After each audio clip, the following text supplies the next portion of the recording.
উত্তাল মেঘনা, যার স্রোতের পরতে পরতে মৃত্যু ফাঁদ। কিন্তু জীবন জীবিকার তাগিদে এই উত্তাল নদী পার হতে একমাত্র ভরসা ছোট নৌকা। নোয়াখালীর হাতিয়া দ্বীপবাসীর দাবি, দুটি সরকারি সি ট্রাক বরাদ্দ থাকলেও একটি প্রায় বন্ধ থাকে। প্রয়োজনের তাগিদে এমন ঝুঁকিপূর্ণ যাতায়াত করতে হয় তাদের। মানুষের জীবনের মায়া ত্যাগ করে নদীটা পার হইতে হয়, প্রায় 2 ঘন্টার কাছাকাছি লাগছে। পল্টনে বোটটা আসতে পারে না, তখন ওখান দিয়ে নামায়া দেয়। তখন দেখা গেছে আমাদের বাচ্চা কাচ্চা নিয়ে পড়ে যাইতে হয়। 3 নম্বর সিগন্যাল হইলে কোনো টলার ছাড়া নাই, এমন সমস্যা হয়েছে আমরা রুগী নিয়ে আসতে পারি না। অভিযোগ আছে, ঘাটগুলো দখল করে আছে ইজারাদাররা। অতিরিক্ত লাভের লোভে অনেক সময় গাদাগাদি করে যাত্রী বহন করে নৌযানগুলো।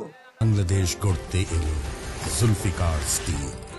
জুলফিকার স্টিল, ইস্পাত দৃঢ় অঙ্গীকার।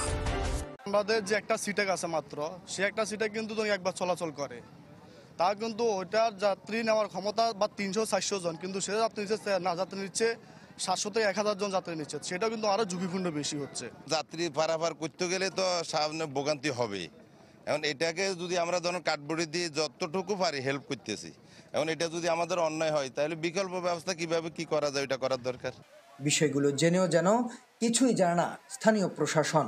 ডিআইডব্লিউটি যাত্রী সাধারণের কথা চিন্তা করে তারা আমাদেরকে একটি ফেরি এবং একটি সি ট্রাক দেওয়ার আশ্বাস দিয়েছেন। তাছাড়াও তারা নলচিরা ঘাট এবং চেয়ারম্যান ঘাটের যেই যাত্রী পারাপারের সময় যে পানিতে কাদায় পারাতে হয়, সেই বিষয়গুলোকে অ্যাড্রেস করার জন্য তারা ঘাটটাকে সুন্দরভাবে নির্মাণ করার আশ্বাস দিয়েছে।